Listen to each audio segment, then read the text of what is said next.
Welcome, everybody. My name is Rick Leskowitz. I'm a retired psychiatrist, and I'm very pleased and honored to have been invited by the Theosophical Society to do a presentation based on the information I've gathered over my career, basically, but I've put together in a book that's just come out called The Mystery of Life Energy. It covers a pretty wide spectrum, so I want to give you some images and some ideas to help put it all together. And just start by saying a little bit about my background, because I do have a conventional medical training, which isn't all that common in the energy medicine world or in the theosophical world. So just to give a little bit of a feel for how that came about, um, because I do have the standard training. I actually was brought up in a family with my dad was a research scientist, organic chemist, immunologist. So I learned to focus on the very small micro aspect of physical reality, but that was pretty much it. College, I, explored altered states of consciousness, as we called it back then, and took some time off before going to medical school. And that was a key moment because I got off the conveyor belt of literally brainwashing into a certain way of thinking, that what's called materialism, where the only thing that's real is what is physically measurable. And then when I came back to medical school, I had a different perspective. I learned how to meditate. That was sort of the thin end of the wedge. And eventually ended up in psychiatry because it was the only branch that paid attention to subtle things like thoughts and emotions. Energy was not part of it, but you're allowed to meditate or do yoga or things like that. And then a friend one day invited me to a lecture on energy healing, and that was a big turning point for me. It was with Reverend Rosalind Bruyere, and she really opened up a whole other world, the world of life energy. And I found that there's a whole spectrum of approaches that relate to that. So that's what I want to go over in this presentation. So these two images kind of illustrate the primary dilemma of Western medicine. On the left is Gray's Anatomy, which everybody knows the phrase, and that was sort of the Bible, that if you dissected the body and broke it down into small enough pieces, you'd be able to understand how it all worked and fit it all together, and somehow miraculously things would be up and running again.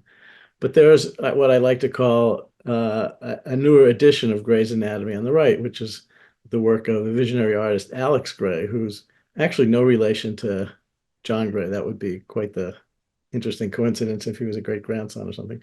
But I think people are more and more familiar with his view of the subtle anatomy of the human body, the energy centers, the acupuncture meridians, acupuncture points, the whole biofield.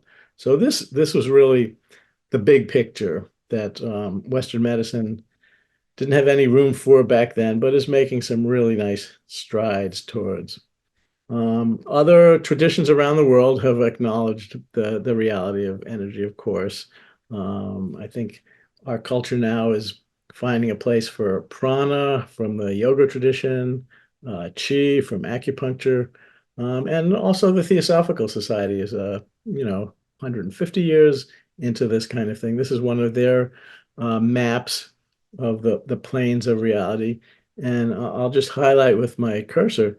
Down at the bottom is what medicine focuses on, the dense physical body. We're just now poking our head into this next level up, what's called the etheric, which is where the biofield comes into play. And there are even subdivisions within the etheric level to differentiate between acupuncture energy and prana energy. So there's a whole refined science to it that we honestly we don't have a clue in Western medicine. And then the next levels up are the astral body, or what some call the emotional body, mental body of thoughts, and where individual soul begins to interact. And then even the higher levels of group consciousness, the Buddhic plane. In some traditions, some versions of this called the Atmic plane, monadic, and the ultimate, the adi of emptiness. So just to give credit to the Theosophical Society, for me, reading people like Alice Bailey and Madame Blavatsky really helped me get the big picture and see what else is going on. besides what we learned in medicine. There's a tradition in the West, though, of some Mavericks trying to make room in the model for these other forces, starting, as I said, at the very bottom of the etheric. And I just want to touch on a couple of them because they're, in retrospect, heroes, although at the time they were Mavericks and outcasts. Uh, First one was an Austrian doctor named Franz Mesmer, um, who is best known for his work with animal magnetism and what's called mesmerism. He created quite a stir in Paris because he was charismatic and he attracted large numbers of aristocratic patients. In this picture, the redhead in the center is Nick Nolte playing Thomas Jefferson in the Hollywood movie Jefferson in Paris. It's just one brief scene, but Jefferson spent some time in Paris after our revolution and during theirs as an ambassador envoy. And he crossed paths with Franz Mesmer, who was the white-haired gentleman in the purple robes behind him. This scene shows Jefferson participating in one of Mesmer's group sessions. He's holding hands with these women because Mesmer worked with group energies. They're holding, it's a little hard to see, but they're holding these metal rods that are actually connected to this wooden basin that holds water that Mesmer has magnetized. And he had a room full of these basins and dozens of people, and waves of emotional energy would sort of pass through the crowd. You can see Jefferson is a little bit aghast at what's going on because there was a, kind of a sensual, sexual angle to it as well. And he was a little bit on the Puritan side. But Mesmer made a lot of trouble in mainstream medicine. He was actually investigated by a royal commission. This is the report of that commission that the king had commissioned. And basically it was a hit job. They spun the investigation in such a way to guarantee that mesmeric energy, animal magnetism could not be detected. That was all attributed to the power of suggestion.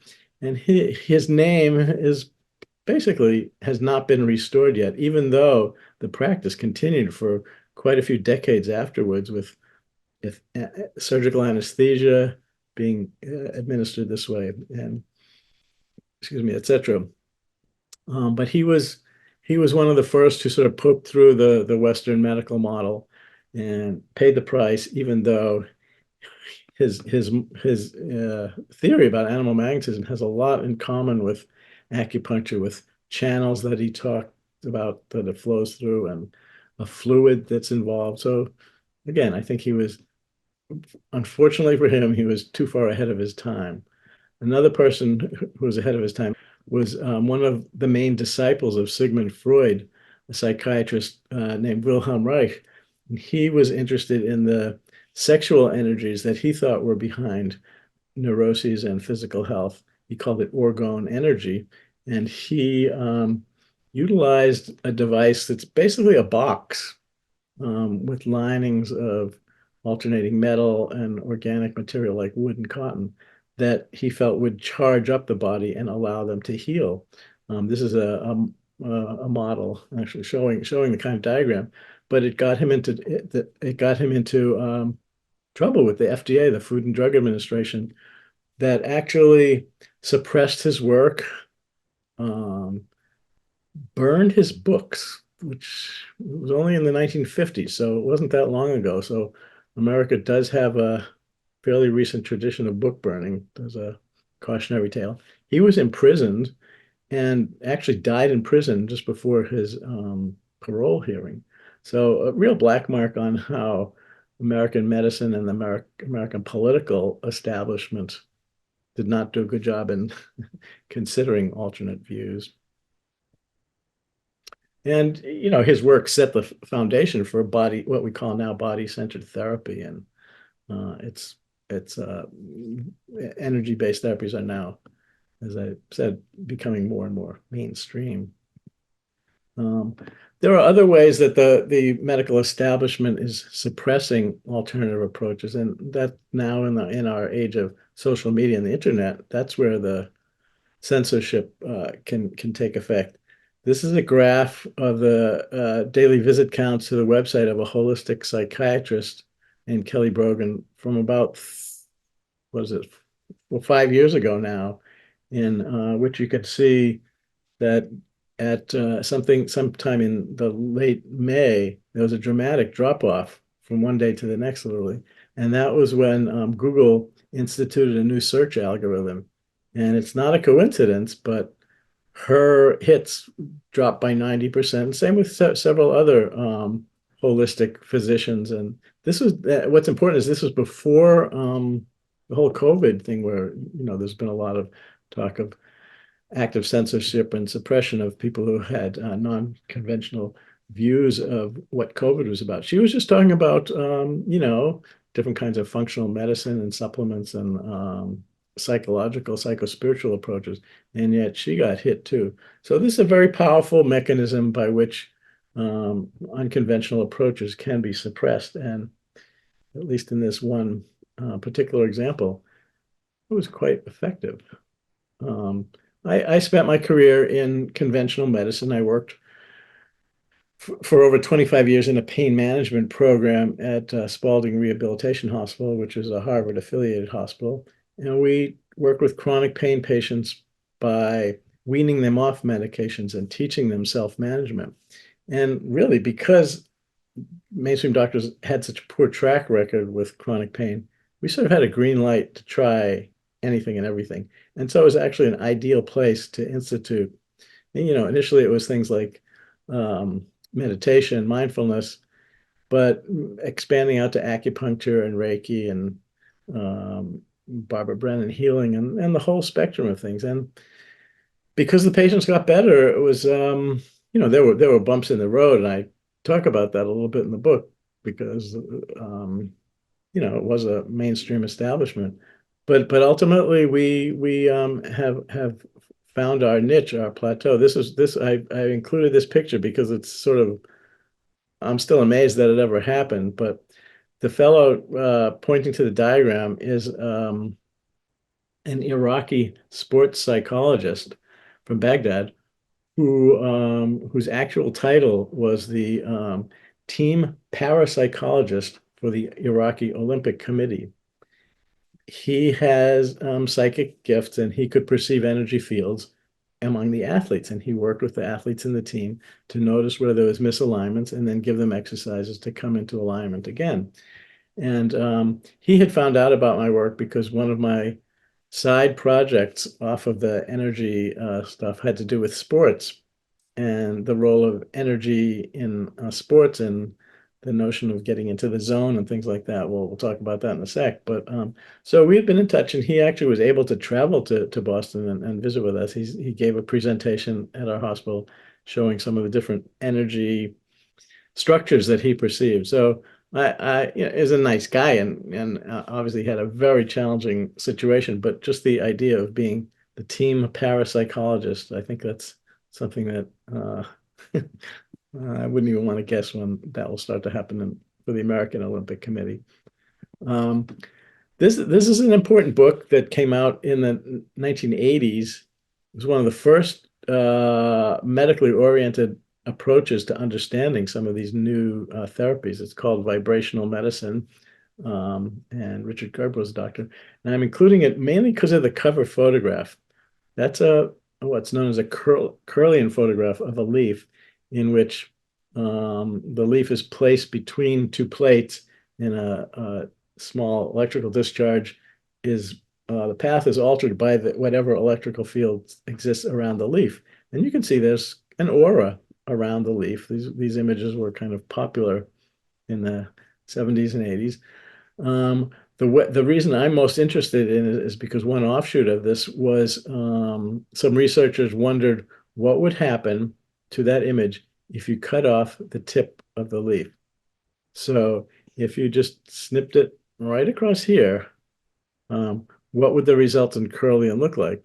The expectation was that the image would, the corona, as it's called, would follow, an inch or so around the boundary of the cut. What happened was this.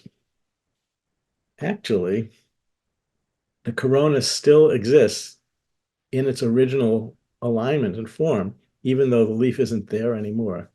This is a very strange and unexpected result unless you believe the biofield is a primary template that the leaf growth is based upon. This was done in the early 1980s. It's been hard to replicate, and that's a whole other story about what was unique about those circumstances. But I think it's one of the key images, if you will, of West that could really bring Western medicine up to the next level, where etheric energy, a la Theosophical model, could be accepted. Because what this shows is that the aura, the biofield, is not just some glow that's emitted like a light bulb shines light. It actually is in some ways prior to the physical structure. So I think what the phantom leaf effect shows is similar to what this demonstration of iron filings and magnetic fields shows. That we probably did an experiment like this in seventh grade or whatever, but you put a bar magnet under a piece of paper and then sprinkle iron filings on it, and it's kind of miraculous because they form a pattern, a beautiful symmetric geometric pattern that wasn't visible to the naked eye because it shows what the magnetic field looked like beyond our ability to perceive it with the five senses.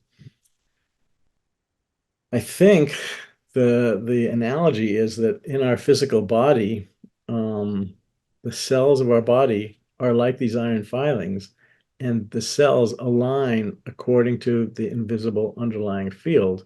In this case, it would be like the Alex Gray paintings of the acupuncture meridians, the chakras, the biofield. That sets the tone for where the body grows. It's never been really understood. All the cells have the same DNA. Why does the cell up here go to a fingertip and the cell here go to a heart cell, etc.? But I think it's because they are iron filings following the template of the invisible energy. So I think that's what this the phantom leaf illustrates. And the parallel to human health is what we call phantom limb, when an arm or leg is amputated for whatever traumatic reason. The patient often feels as though the limb is still there. Not that it's there, it's very painful. It turns out that energy-based therapies can be very helpful. It also turns out that there's some very unusual sensory aspects to phantom limb pain.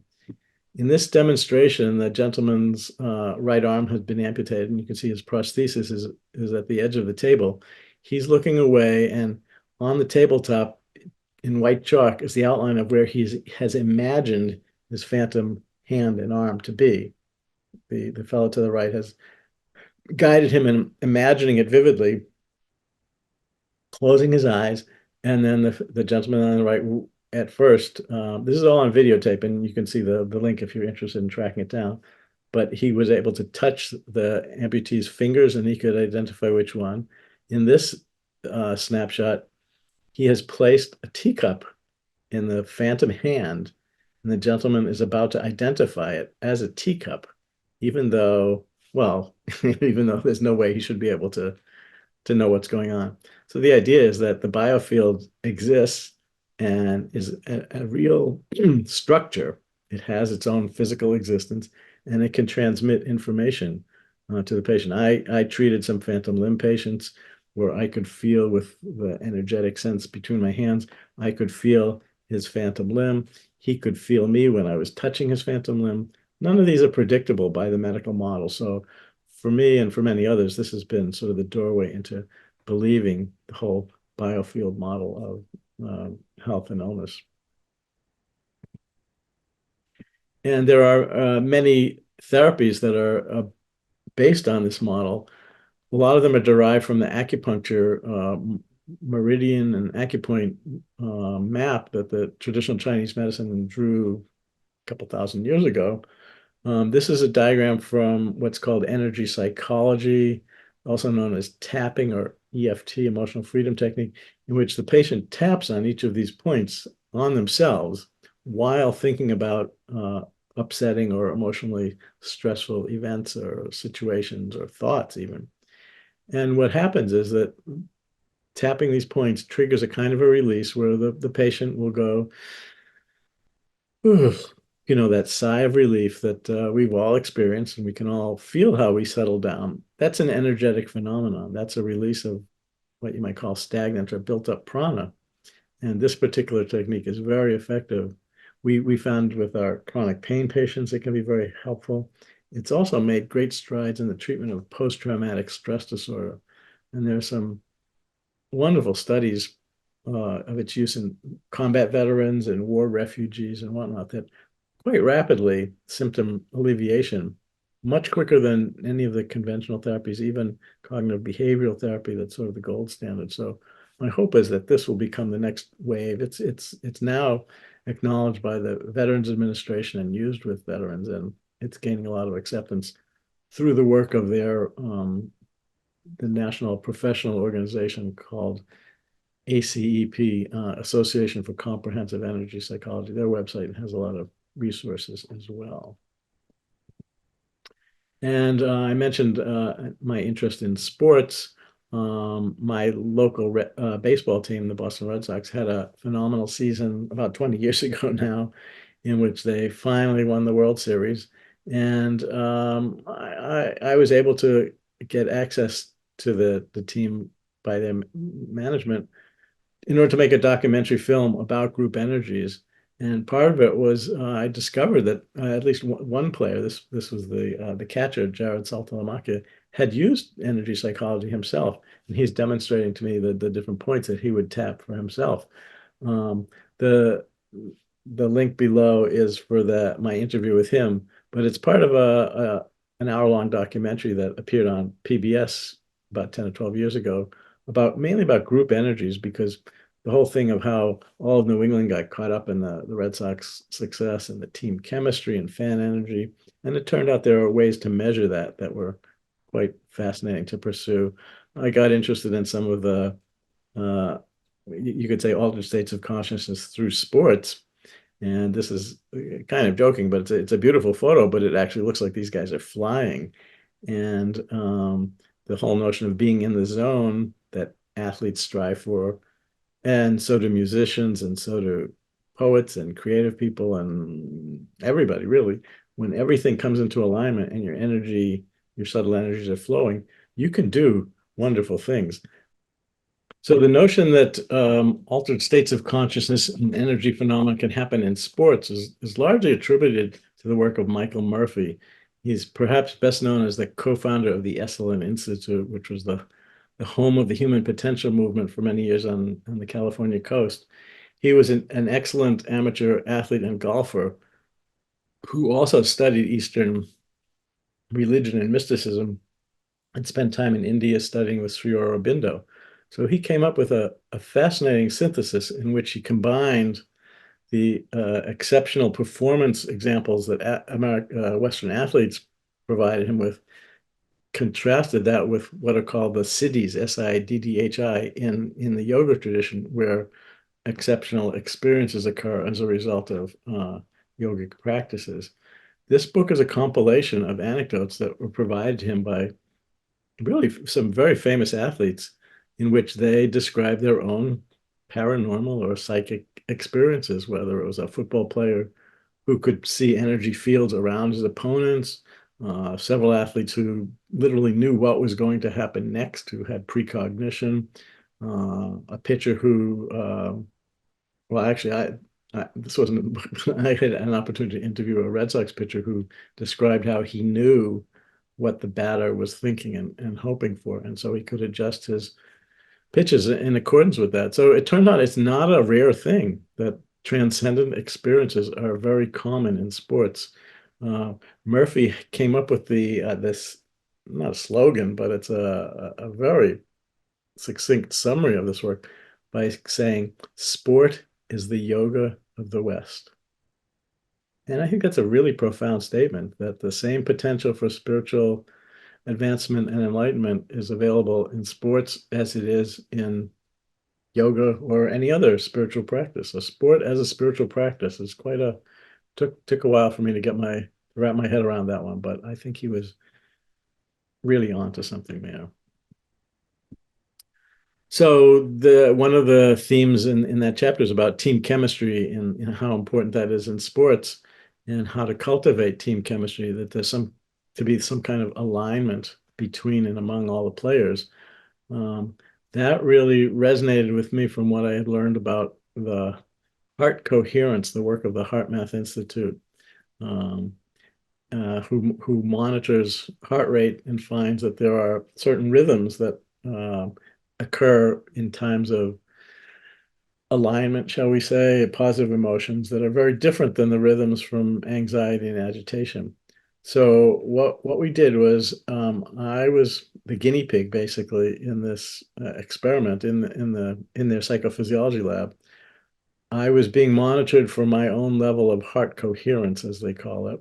I did not know their meditation technique to enter into this state, but I was put in sensory isolation by being blindfolded. You know, I couldn't hear anything. And at some point, these four trained meditators came in and sat behind me.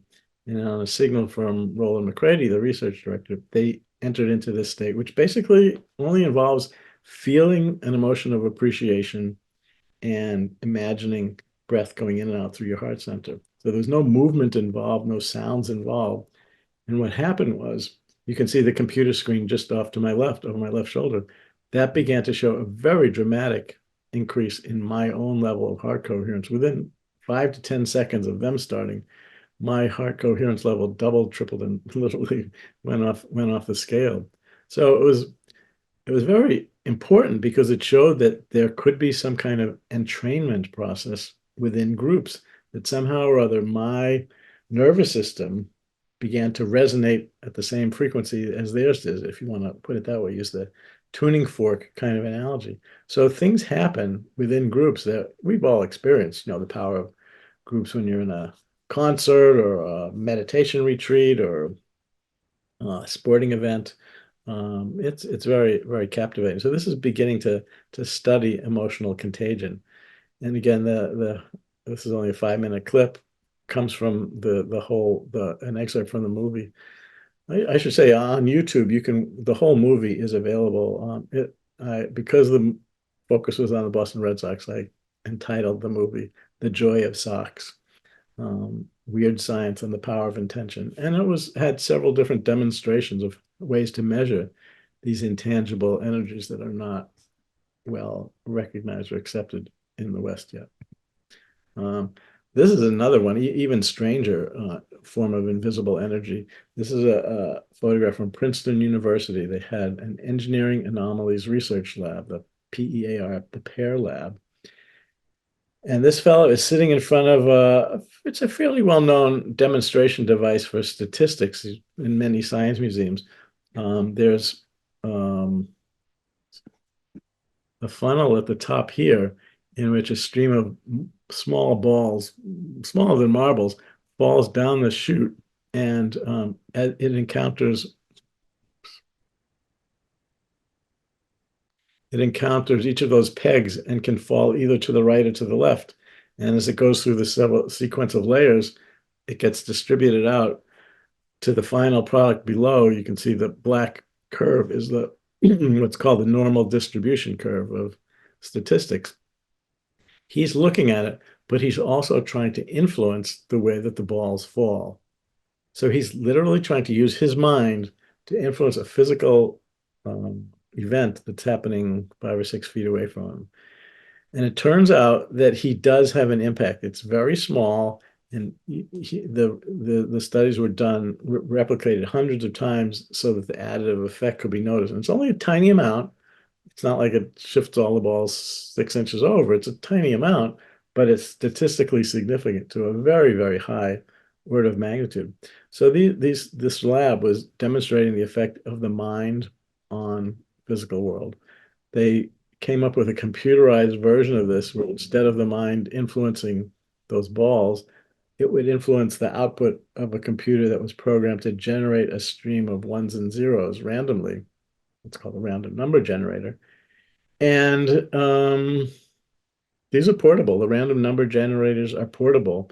So they can be measure anything, really. And what the Princeton group did was take the computers, because it's just a laptop with the program to generate random numbers, and put it in different locations around the world.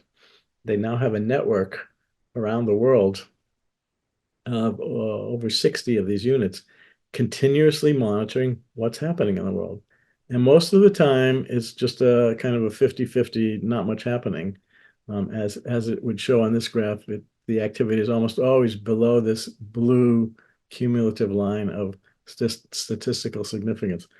But every once in a while, something happens that pushes the coherence into the range of non-randomness. I in the Red Sox movie, I did an example where I took a laptop to Fenway Park, to the ballpark, during a game, and it made its measurements while I was assessing what are the moments where I feel like the crowd is really at some sort of attentional focus. And we found phenomenal correspondences between the top 6 moments that I identified and the top 6 moments that the computer identified, where the odds of that happening randomly were like 50,000 to 1. So something significant is being measured. That was just locally in the ballpark. This is from a worldwide summary that took place a few years ago. It's an annual event sponsored by the sound healer Jonathan Goldman, where he has people around the world at on an agreed upon day enter into a state of alignment by using toning and sound and chanting. And what happened was, on this particular day, this looks like about 15 years ago, a very, very high level of global alignment happened. You can see how high the red zigzags went above the blue line of statistical significance. So something connects us all. The people who were toning and chanting were not anywhere near any of the computers, which is what makes it so amazing, really, that like when the computers were at Fenway Park, you could think, well, maybe the loud noise from the cheering affected them, even though the microphone was off. These are miles and miles away. So what's going on? So again, this is just another form of evidence showing that there are very unusual ways by which we are all interconnected. The Global Consciousness Project was the name for this spin-off from the Pear Lab.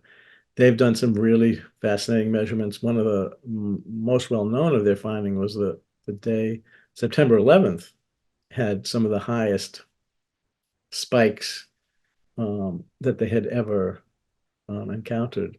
So somehow the world attention was focused on it. The other even more anomalous or weirder aspect of that is that the spikes on September 11th began to rise before the first plane even hit the towers. So it's almost as if there's some sort of global precognition, and whatever the mechanism for that is, I do not know. But again, just one of the many fascinating aspects to consciousness that many people around the world are researching, and I tried to highlight some of that in the book. This was from the final chapter about global consciousness.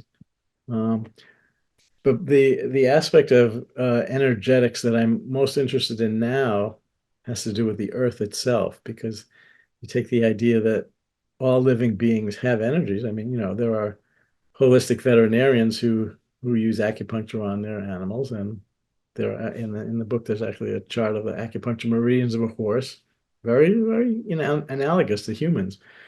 So the notion is that the earth is a living being, Gaia.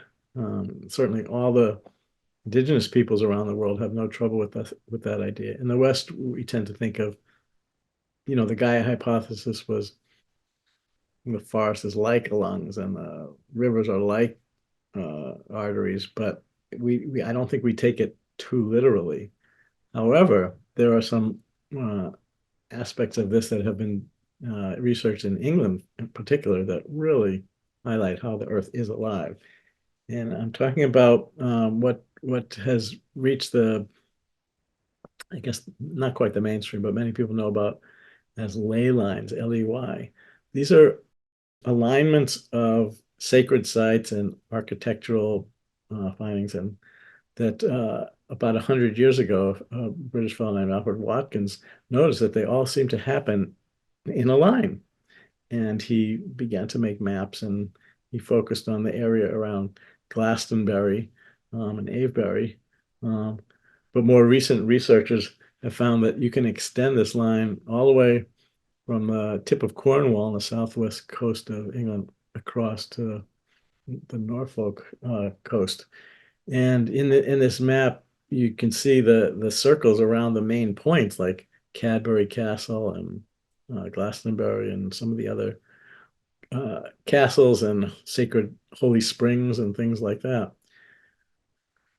Those are the exact linear lines that connect them, but some recent researchers have tried to assess what the energetics are around there, and they found two currents of energy that they detected by dowsing that intertwine as they travel along this.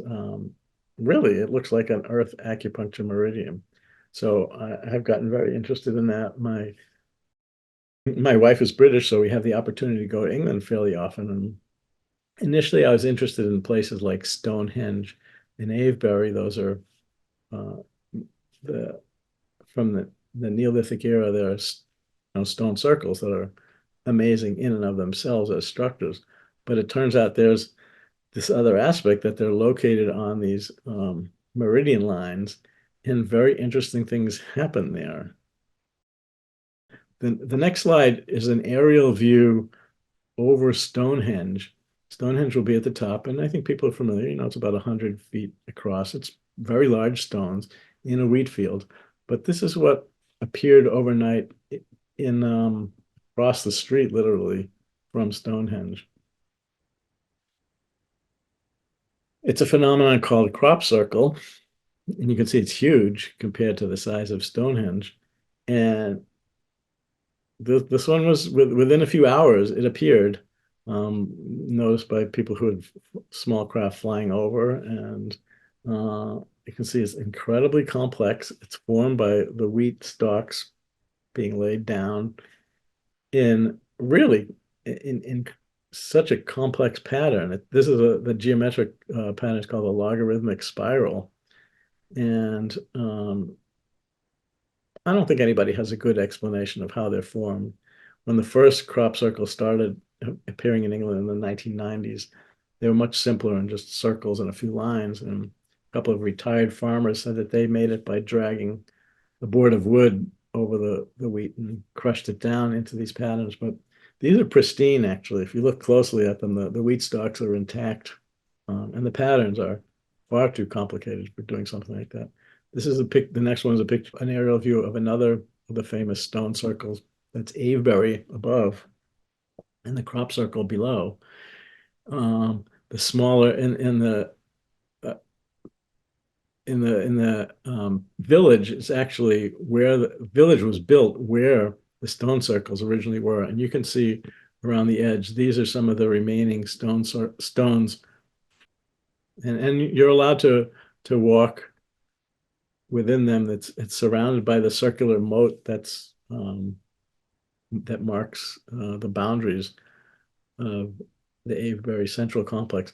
But then again, just literally 100 yards away, overnight appeared this another very complicated and complex crop circle. The notion that I've encountered is that the reason so many of these crop circles occur in the southern part of England is that the energetics of the land itself are very propitious, you could say, are very favorable to crop circle forming. That is, there's an energetic clarity because of the ley lines, because of these sacred sites where the stones somehow anchor and resonate to this energy, that whatever the source of the designs is, finds it to be as one source of a clean palette upon which to, a canvas, sorry, a clean canvas upon which to paint these designs. And, there's a lot of speculation. Is it extraterrestrials? Is it Earth consciousness? And I don't really know, but I know that they're phenomenal things to perceive and to experience. As I said, I've had the good fortune of going to England. We were at this particular crop circle. We were allowed to walk amongst them. Many farmers do not like to have tourist croppies come by because they damage the crops. But we were fortunate enough to see this one up close. And as you can see, each individual stalk is woven in like a tuft, and it's just mind-boggling to try and imagine how that could happen. So again, it's not a well understood phenomenon. But even if we don't understand the how or the why of it, we can certainly be in awe of it. And I think that may be one of its functions, is just to remind us of the sense of mystery that life can be so full of, and that we tend to lose track of. And I think of processes like this are important now because we're in such a time of polarization and divisiveness that we forget some of the amazing things, the mystery things that unite us. And that's one of the themes of my book. Just to finish up, that's the cover of the book. Life energy is still a mystery in the sense that we don't really have it sussed out, certainly not the way that some of the other traditions do. And it can help explain a whole range of phenomena that don't seem to be related. So the title just lists a few of them, but the biofield healing, everything from Reiki to acupuncture. Phantom limbs, I think, is a really important illustrator of the fact that energy is primary. The group energetics, something that everybody has experienced, whether you're a sports fan or a music fan. And just the athletes and performers talk about how important the group energy is, that they feed off of the audience. When COVID first started, just as a quick digression, when COVID first and the lockdowns began, a lot of the large sporting events did not allow audience to come. So they were performing in empty stadiums. And there's some very weird photos of track races running around the track with cardboard cutouts of fans being supposed to cheer them on. And performances were down in a wide range of sports, from basketball and football to soccer, that the crowd energy was missing. And so the performance suffered as well. So group energetics is an important part of it. And then Gaia consciousness is really global consciousness through the earth. I think is the really most important message for us now, that for us to find ways to come together and reunify. The Olympic ideal is exactly along those lines. And so far, they're doing a good job of highlighting that and not focusing on the moments of conflict and divisiveness. And I think that's, not to get too grandiose, but I think that's our best hope for the future, is for people to come to an awareness that we are all connected by this field of life energy, and how it links us to higher consciousness, the whole, going back to the theosophical notion of the different realms of consciousness. I think, we're way down at the bottom, but we're getting ready to expand upwards. And I think that's where Theosophy has provided a nice foundation, and I've tried to springboard off of. The website there has more information about some of the topics in the book. There's also a blog in which I have written some stuff about. There are some other resources I didn't have a chance to mention here, but the movie about group energy in sports is now available for free on YouTube. That's The Joy of Sox, SOX. So those are just some of the main points I want to bring together. It's a pretty wide spectrum, but I think the value of the life energy is that it helps to unify and make these otherwise very hard to fathom phenomena, make them more understandable. So that's my hope for the future. So that's what I'd like to say today. I want to thank you all for your attention and wish you well.